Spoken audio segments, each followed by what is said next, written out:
समाजसेवक संस्थेचे संस्थापक संतोष शर्मा यांचं आमरण उपोषण, औद्योगिक वसाहतीतील उद्योजकांचे मोठमोठे अतिक्रमण हटवण्याची मागणी।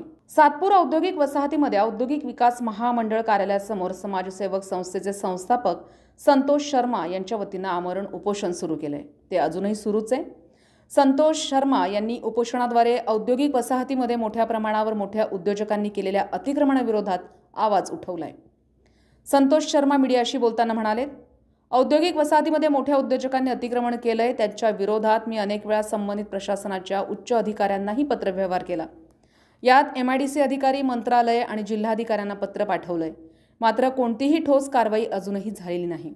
संतोष शर्मा यांचं उपोषण सातत्यानं सुरूच आहे, जेणेकरून या अतिक्रमणांना तत्काळ हटवलं जावं। उपोषणाच्या माध्यमातून त्यांनी प्रशासनाला एक कठोर इशाराही दिलाय। आता मोठ्या प्रमाणावर गोपनीय माहिती बाहेर काढली जाईल जर प्रशासनानं त्वरित कारवाई नाही केली तर।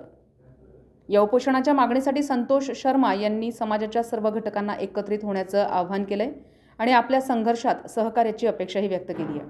संतोष शर्मा यांच्या उपोषणामुळे औद्योगिक वसाहतीतील अतिक्रमणाच्या मुद्द्यावर प्रशासन या उपोषणाची गंभीरता समजून तत्काळ अतिक्रमण हटवण्यासाठी काय पाऊल उचलते, या अतिक्रमणधारकांना नाशिक शहरातील मोठ्या नेत्यांचा देखील सपोर्ट असल्याचं बोललं जातंय। त्यांचं देखील पितळ लवकरच उघडं पडणार असल्याचं संतोष शर्मा यांनी म्हटलंय। संविधान न्यूज, नाशिक।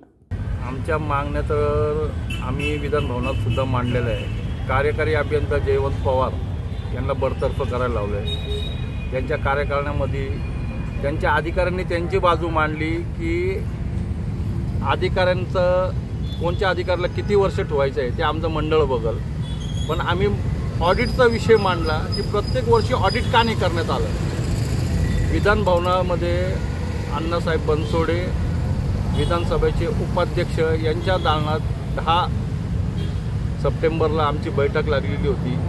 मी आत्मदहन केलं, त्याच्याबद्दल त्यांनी त्याची दखल घेतली। दखल घेतल्यानंतर महिनाभर त्यांना वेळ दिला संपूर्ण अहवाल तयार करून द्यायला, पण याच्यामध्ये कुठेतरी राजकारणातले लोक हात घालते आहे आणि ढवळाढवळीचं काम चालू आहे। कसं तरी अतिक्रमण थांबवायचं। 130 कंपन्यांचे प्लॉटवरती अतिक्रमण आहे, यांनी स्वतः 70 ते 80% अतिक्रमण हे जाहीर केले कागदावरती सुद्धा।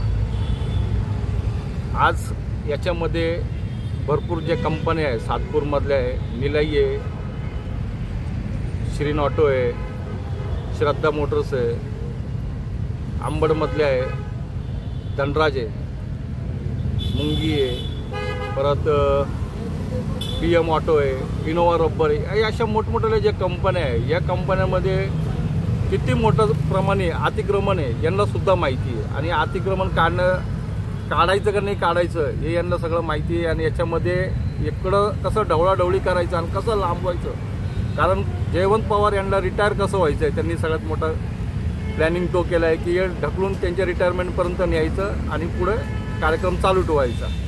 आता शेवटची नोटीस देतो, 3 नोटीसा झाल्या, आता 4थी नोटीस देतो, त्याच्यानंतर निविदा काढतो। निविदा काढल्यानंतर मग मी पुढचं प्रोसेस करतो। याच्यामध्ये 18 ते 20 नगरसेवकसुद्धा सामील आहे, आजी माजी पद अधिकारीसुद्धा सामील आहे महायुतीचे। आता याच्यामध्ये मी सगळ्यांचीच नावं घेणार आहे, 1-2 दिवसात मी सगळ्यांची नावंसुद्धा जाहीर करेल की कोण याच्यात आहे कोण नाही आहे आणि याच्यामध्ये पुढे काय होणार आहे। आणि मी उपोषण अण्णासाहेब बनसोडे हे आल्याशिवाय सोडणार नाही। माझ्या उपोषण जागेवरती ते येतील, कारण त्यांनी मला आश्वासन दिले, मला त्यांच्यावरती खात्री आहे ते मला न्याय मिळवून देतील, त्यावर मी उपोषणाला बसतो।